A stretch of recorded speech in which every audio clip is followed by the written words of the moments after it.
Hi everyone and welcome to my channel Caroline's Knits. My name is Caroline. I live in Scotland with my partner Ben and my puppy Fela, who's extremely tired and have joined me here for a post-walk nap. I have recently been thinking about other types of content I could offer, and I'd made a list of questions or topics that I feel like I'm asked frequently or that people seem really interested in, and so I'm planning to do a few shorter videos about it, and this is basically the first one. So one of the sort of most common questions I get is actually about my hair. Firstly, what is it good for? What's a good mohair? How can you substitute it? How can you find one that's cheap? All of these type of questions around it. So that's why I plan on talking about today. Before we begin, I think something that's quite important to talk about, especially when it comes to my hair, is how sensitive you are to itch. When I very first started knitting, I was extremely sensitive. I was like the type of person that those several walls I basically couldn't touch. I really struggled to wear wool against my sort of bare skin. Now I would say I'm definitely not as tolerant as some people. I don't think I'm ever going to be like an Icelandic wool person that just wears that with a t-shirt kind of thing. But I've definitely gone from finding most of my hairs itchy to now being able to wear them against bare skin. Now, some of that might be the types of my hairs that I knit in. I'm not honestly sure, but it's just to say that I used to be a lot more sensitive, and when I sort of speak through the different yarns today, I'll talk about why you might want to pick them and why you might not. So let's start with what is mohair and what is it good for? So I feel like my hair was big before I started knitting in May 2020. It was very much, I think it's very much driven by sort of the petite knits, type knits, where, you have quite basic sweaters where you hold often two strands, whether that's a thicker strand and a thinner strand, together with my hair to create like a fussy halo look. So halo is the fancy knitting term for something that is nice and fussy. And so when I started knitting, it became clear to me really quickly that my hair is one of those things that basically all patterns at the time basically said you needed, right? And the first time I looked up the cost of my hair, I'm just going to move all of these over here so the dog can get comfortable. The first time I looked up the prices of it, I was absolutely gobsmacked. My hair can be really pricey. I think on average, I would say a ball of my hair is about £8 in the UK, and considering it is what is technically the second strand, it just sometimes can feel a bit silly. And I think I've for a while kind of been thinking, well, maybe you don't actually need it at all. Maybe there's no need to spend all of this money. But I thought I'd bring a gauge swatch to kind of show you the effect that a second strand, this one actually is in my hair, but you will kind of get the idea of why, even though it looks like such a thin second strand, it can actually make quite a big difference. So this is a gauge swatch for the Fyberspates cardigan by Aftenstrik, and this, you can tell I held single strand and this is with a second strand, and all I can say is that this is like considerably plusher.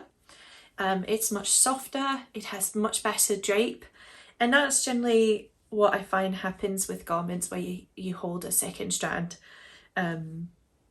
Let's talk a bit about different mohair. So within the sort of mohair category, I've pulled out a few from my stash. Now, somehow I've managed to pick all the neutrals.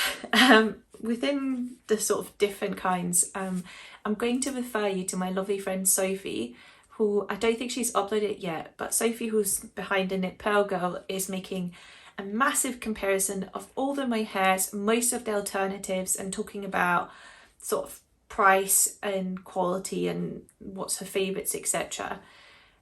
There are so many different mohairs. Most yarn brands, one of the first yarns they seem to bring out is always like a fussy second strand, and so it feels like I can't say I've tried all of them. I've tried a fair few, I think, compared to some, but I certainly have favourites. So something I get asked often is, what's a cheap mohair that is really nice? And here's my probably most controversial opinion across this whole video, which is I do have some Jobs Kid Silk, which is often what people suggest, and I have not knitted with it, but I just did not love the feel of it. For me, it did not compare to other mohairs that I have worked with, and that is why I've never bought more of it, if that makes sense. Like the very first mohair that I worked with was actually an Isère silk mohair, and to this day I still think that's the softest and most, like, just has like a sheen to it that the other yarns don't have. It's beautifully fussy. It's just my favourite of them all. And Isère is probably also one of the most expensive. Most mohairs do have a 70-30-ish split, so I'm sure that Sophie will speak a lot more about different compositions. So it's a 70% mohair and a 30% silk. But I thought I'd bring this in. Now, Knit no longer sells this, but I know that there are other brands similar to this. I also know that Lana Gatto still makes this, so I'm sure you can find it, which this is their Mohair Royale, which is 80% kid mohair, 20% nylon blend. I have actually never knitted this in a full project, but I know there are other brands that have similar yarns. I think that the Hobby Diablo, one of the sort of replacements for mohair is some kind of mohair synthetic blend, and with those they are probably the cheapest and will be cheaper than Jobs Kid Silk, which will probably be the next cheapest. I do think you can feel a difference between them, and that's also why, again, bought sweater quantities of this and just decided that personally for me, cost is actually lower on my list of things I look for, which is also why when people ask me to find or suggest cheap alternatives, I am probably not the right person to ask, because I don't knit a lot in Jobs yarns, and so I generally or in cheaper other brands that are slightly cheaper, so some of the hobby stuff, or especially hobby. I've never knitted in a yarn, so I'm just not the right person to ask. So yeah, if cost is a big concern, all I can say is I have not been impressed with the cheap alternatives, and so I've never knitted a big project in it, because by the time I knit a whole sweater, I would personally, for me, rather spend extra money, get a yarn that I really enjoy, than go cheaper and not like it. That's not to say I know plenty of people love Jobs Kid Silk, so it might be worth a go. I would say if you're itch sensitive, I would recommend that you buy one ball of mohair and knit a gauge swatch and wear it close to your skin, because the strange thing about mohair is that when you touch it like this, you'll be like, ooh, this is lovely and soft, but I find it's actually when wearing it that it can be irritating, and that surprised me a little bit, because when I first got into knitting and I spent an absolute small fortune on yarn, I was quite surprised when I'd felt this soft yarn and it's lovely and soft to knit with, then when it was actually done and I wore it, that I could find it itchy. Some of the mohairs that I have the most of in my stash are these two. So I've been really lucky to have been gifted yarn for testknits from Knitting for Olive. So I have been gifted some of the soft silk mohair in the past. This is not one of them, and I deliberately didn't pick a colour I've been gifted, because I think it's obviously important to say that yes, I have been gifted this yarn in the past, but I have also bought it with my own hard-earned money. For me, Knitting for Olive is amazing because of their ethical grounding, I guess you can say. Like, Knitting for Olive, actually, they have values and they stick to them properly. So for example, their silk is cruelty free, the mohair goats are fully traceable. In general, their yarns are just they're just one of those brands that, yeah, the mohair is more expensive, but it's really worth it. Another thing I love about Knitting for Olive is that they have one of the biggest range of shades I've ever seen from any brand. So even, many brands will have two beige colours and then one light grey, one dark grey, a black, maybe one red, a dark red, a light green, a dark green, a light blue, a dark blue, and that's probably about it. Maybe a natural white, and then that's the whole shade card. Whereas knitting for olive will have like light pink, slightly darker light pink, slightly darker light pink, and then it just continues. So if you're ever looking for Mohair, they will certainly have a colour to match. And one of my knitting friends, Emilia from Strike by E, she makes a Danish podcast, had said that she'd found the knitting for olive. I can actually see this colour, I think might be the same colour she had used. So this is the colour cream, that she found it to be really bad for shedding, which again is a common problem with these kind of fuzzy yarns. And all I can say is that I've knitted 3 whole projects now in knitting for olive soft silk Mohair, and I have not found it to be bad for shedding. The colours that I have used, I have heard that across all the Mohairs, that colour seems to have an effect on how soft they are, how soft they are, how much they pill, how much they shed. And again, I found no massive pilling from the knitting for olive ones. So for me, knitting for olive is a brand that I will continue to buy soft silk Mohair from if I'm looking to buy soft silk Mohair for a project. I also have a lot of Filcolana Tilia. Filcolana Tilia is slightly cheaper, and I can buy it in the UK much more. It's much more readily available in the UK. I buy it from my friend Simona from Knit. I have never been gifted any Filcolana Tilia, but I have in the past been gifted yarn from Simona. So for full transparency, just going to put that out there. This board I have bought with my own money. At first I didn't find Tilia as soft as the knitting for olive or the Isère, but I find that this is actually a yarn that I've become less sensitive to with time, and therefore enjoy it more. Another good thing about Filcolana is that they have a cohesive shade range as well. I think they're not as good on the neutrals actually as knitting for olive, but they're really brilliant with colours. So especially if you're looking for projects where you're just going to use like one strand, then they are brilliant. This is the colour Latte, which is probably the most famous Tilia colour. And yeah, I find all of these quite nice. So that's a little selection of Mohairs. Now, let's move on to replacements that you might look at. And this is probably something, this is probably a category where I feel slightly more confident, because I have spent a significant chunk of time trying to replace Mohair. So I'm going to talk about sort of 2 ways you can go. And I'm going to start with the one where you basically say, right, I don't want to have one strand of anything with Mohair in it, but I do want to, maybe you need a DK weight, and so you have one strand of fingering weight yarn, but you need a lace weight to make it DK weight. All of these things were completely mind-boggling to me when I first started knitting, and I'm not going to sit here and try to be an expert on combining different yarn weights, but I would recommend you to look into different yarn weights and get an understanding of like, okay, if something is a DK weight yarn, what kind of gauge would it have? What kind of yarn should I combine to get DK weight? So DK weight is a common one because that's what fingering and lace held together make. So if you have, say, knitting for olive merino held with soft silk Mohair, that should give a DK weight.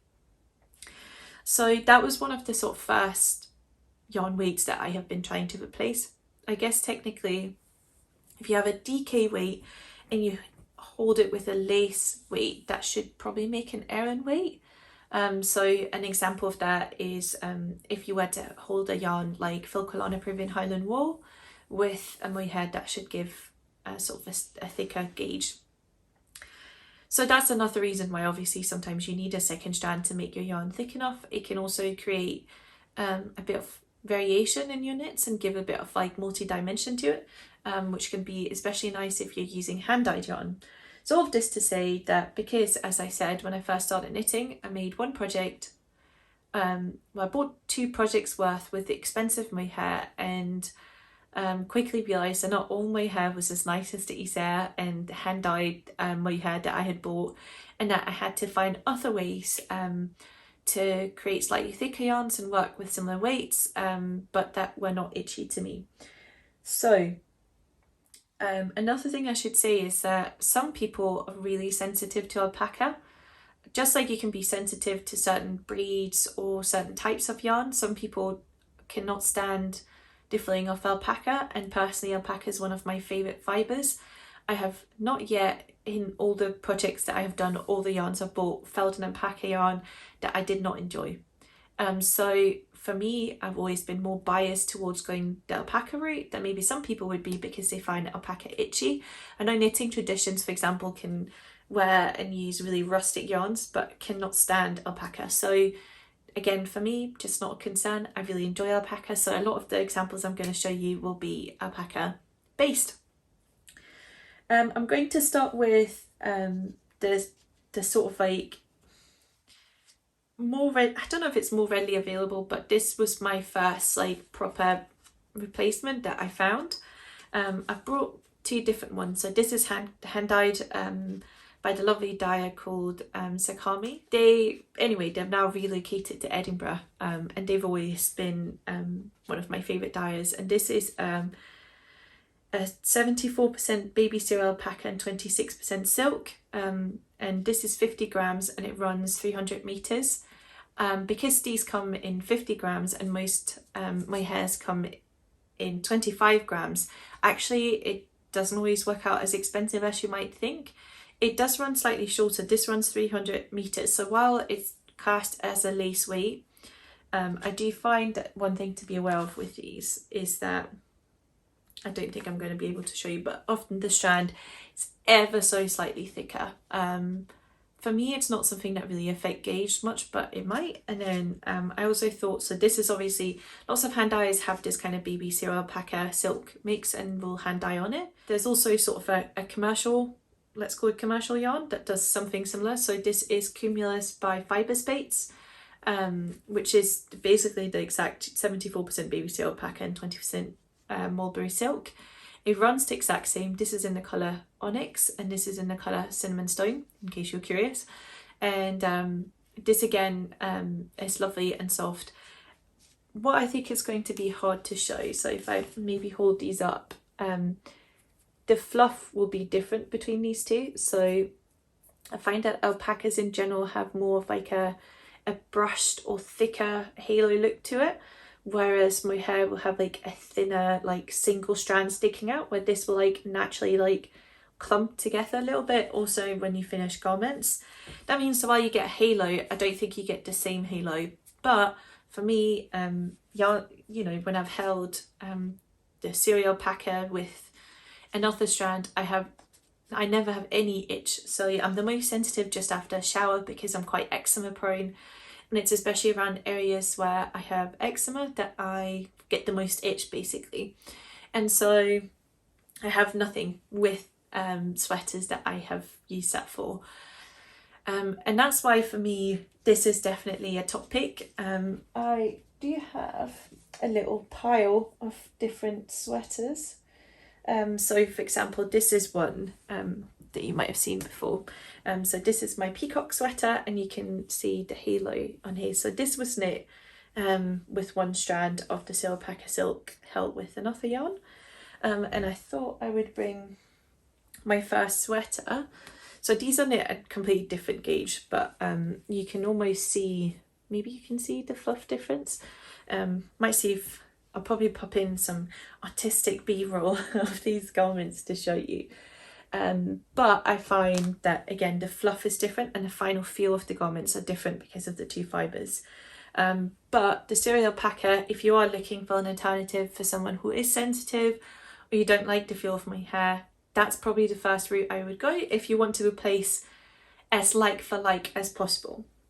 Another recent alternative, well, not recent, there's another alternative, and the reason why I didn't mention this first, because I think for many this has become a sort of top choice to replace mohair. So if you do not want to work with actual mohair, the reason I haven't mentioned it is that I find them really readily available in Denmark, but I found in the UK,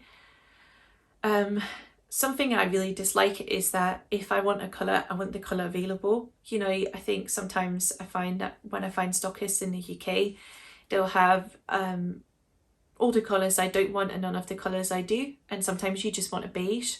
Yeah,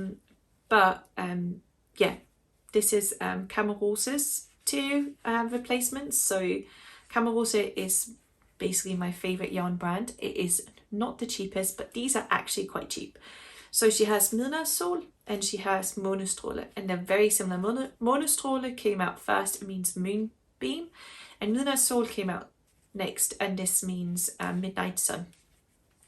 They're both similar, though this one has like glitter through it. It's quite subtle, and I've knitted this up in my cardigan number 7, which is an Aran weight. So I held this with a sandless course, which is quite a thick fluffy yarn, and I would say that the shimmer in it is fairly subtle and actually quite lovely. It's not like a disco blouse or anything.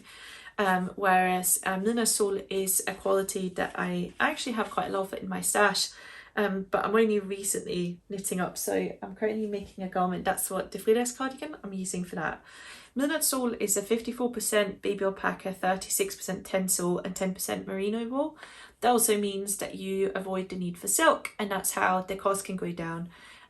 Obviously I think cruelty-free silk should be the way forward, and you have to pay good money for that, for knitting for Olive. So I think in the UK these retail, Midnatssol retails for about £5 to £6, which is cheaper than, for example, Filcolana Tilia. I know it's more expensive than Drops Kid Silk, but it does end up being in sort of an in-between category.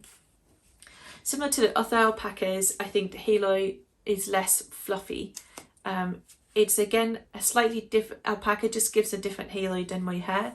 For me, not enough for me not to choose it, and just to feel of it, it's not as soft as the baby seal alpaca, but it's definitely still lovely and soft. And I also think that these yarns are the type of yarns that if I were to knit for children and you wanted a second strand, then these are the type of yarns that I would pick over Mohair, because I just think they'd be less irritating. So these are a brilliant choice. I will say that both, obviously, if you're looking for hand-dyed, the baby seal alpaca comes in, depending on the hand dye, many different shades. I really like Zakami because she dyes a lot of neutrals, but Cumulus is another one that I find comes in a large array of colours. Onyx is probably the least interesting one, but again it's one of those that has like 3 or 4 different purples, not just one, whereas I find Camarose is a slightly more limited shade card, and in the end that's why I would end up not using it more than anything, is simply just because I can't find the exact shade I want to match it to. Of the 3 colours I have, I don't find the middle strand to be too obvious in this, which is obviously some kind of, I presume, tencel merino wool combination that makes that like inner strand that all the fluff goes around. I will say that some of the knitting for Olive shades, for example, can have quite a noticeable inner strand, and sometimes you love it and sometimes you don't. You can actually see it a tiny bit in my first sweater, that the Mohair had quite a golden inner thread. I don't know if that's actually going to turn up, but what that does mean is that you can see the Mohair slightly more. So that's another replacement. There's also, I didn't dig out that many. I have knitted in something else similar to this. It's the Drops Brushed Alpaca Silk. To me, they are a separate category from these because they're much heavier. I think the Drops Brushed Alpaca Silk is actually technically, I think it's like an Aran weight, like categorized by Drops, which I would not say it is, but it is a lot thicker. This one was, full transparency, gifted to me from Lang Yarns, and this to me is much more brushed. It's much more of a true brush look. So this is the Lang Yarns Suri Alpaca, and I think that while these have a slight brush look to it compared to the Mohair, these are proper like brushed looking, and that's the only way I can describe it. I know Sanders makes Burstal Alpaca, which is also again that kind of brushed alpaca look, and to me they're just different, and they're also thicker. This one is thickness wise meant to be similar to holding 2 strands of Mohair together, so that can also sometimes be an option. I feel like a lot of designers are going away from both Mohair in general. There are more and more designs coming out that doesn't hold a strand of Mohair. I know Petite Knit, when Sanders brought out Double Sunday, for example, she made loads of designs that didn't even need a second strand. And my favourite things knitwear also recently released a sweater like using only 1 strand of yarn. But there are some designs where you might want to use 2. There's also some designs where it's maybe knit fully in mohair that you might want to replace it. So I did bring an example of a garment I have knitted fully in mohair. This is my only 100% mohair garment. This is a very bright pink, isn't it? I hate knitting purely in mohair. I think lots of people are nervous about knitting in several strands, and I honestly don't find that too bad. Sometimes you might have to pick up a dropped, like a drop loop, so you haven't like not knit it through the whole. So like say you're knitting, you know, fingering weight and a lace weight, you might have dropped the mohair, but that's easy to pick up. I find mohair on its own a nightmare. My hair is proper sticky. Nothing can run in mohair. I honestly think you could just have loose stitches and they would never move. But hopefully you can also kind of see like the halo and the lightness. Garments made fully in mohair do turn out proper light. This is sweater number 1 by my favourite things knitwear, by the way. So that's definitely one. Now there's one that I think gives less of a, you know, these replacements are all quite fluffy. And that is if you're kind of still looking to have that fluff. Obviously, sometimes you don't want a garment that's particularly fluffy. Sometimes actually you just want to slightly thicken up what you're knitting with, or slightly soften up what you're knitting with. Depending on your sort of main strand, it can be nice to hold something with it that's quite soft. This was actually, some of these are slightly more recent discoveries for me. So these two to me are as similar as it comes. I don't think the competition, yeah, the composition is actually the same. However, I think they run slightly differently. Though looking at them, they look really similar. So this is the Mohair Alpaca one, which is 100% alpaca and 50 grams runs 400 meters. So basically it's the same as 2 balls of mohair. Well, basically because it runs 400 meters, most mohair runs 200 meters. This is like buying 2 balls of mohair, and that's actually why Mohair Alpaca one can work out fairly cheap, especially for Mohair that is in general quite an expensive brand. Filcolana brought out one similar to it. I should say this ball was gifted from Simona. The Alva is also 100% alpaca. Can you hear the dog asleep? But it runs 175 meters per 25 gram, meaning that you get double the amount for Mohair Alpaca one. To me, they feel exactly the same, and I think the halo on these are really similar. It's not really a true halo, it's more like an ever so slight fussiness to it. These are quite nice if you want, again, the thickness and the softness, etc. I think that grey one gives it a much more fussy look, so it can also be a difference maybe between colours, how much fuss you get. I do apologise, she's probably asleep and dreaming, doing little barks in her sleep. I don't know if you can tell, but this is quite fussy. It's not like my hair at all. Like it's not like long haired fussy, but it just has that kind of it looks like you've knitted something in wool, which personally I really enjoy. This is my office sweater, which is knit in Mohair Alpaca 1 and 2. There's also similarly others like lace weight replacements, right? Because as long as it's a lace weight, it can technically replace it. So I thought I'd show you one from Zakami. This is a 70% baby alpaca, 20% silk and 10% cashmere. So I presume knit it up, it will have quite a similar look to this, but just it's really soft. So that's another option. And also I think these are brilliant for children's knits because you have a lot less fuss than these. I can hear my partner's coming home, so I'm going to finish off really quickly. And the final thing that I want to say, I've shown you lots of replacements, but I would also recommend that sometimes you just look at the recommended gauge for certain yarns and for the pattern that you're wanting to knit, and you might find that actually you can often get away with just using a single strand. I decided to pull out my favourite yarn, which is Camarose Snefnug. This is a blowing yarn, which is an alpaca, cotton and merino wool combo, and it's naturally fussy. This yarn is perfect. It has enough fuss that I honestly don't think you need to hold my hair with it for it to look nice. And there's Peruvian Highland wool from Filcolana. There's lots of those kind of yarns that you can actually probably get away with holding single strand, and then you don't need to replace it all. Many of the 21 stitches to 10 centimeters, which is a DK weight, you can find plenty of yarns that can meet that without actually needing 2 strands. and that's something I would really like to sort of look into in the future. So I hope this was useful. If it was, please leave a comment and tell me about your thoughts about mohair, your favourites, your favourite mohairs and your favourite replacements, and also if there's any other of these type of shorter videos that you would like me to make. And yeah, like, comment and subscribe, I guess I should say, as a proper YouTuber, and I'll see you again soon. Bye!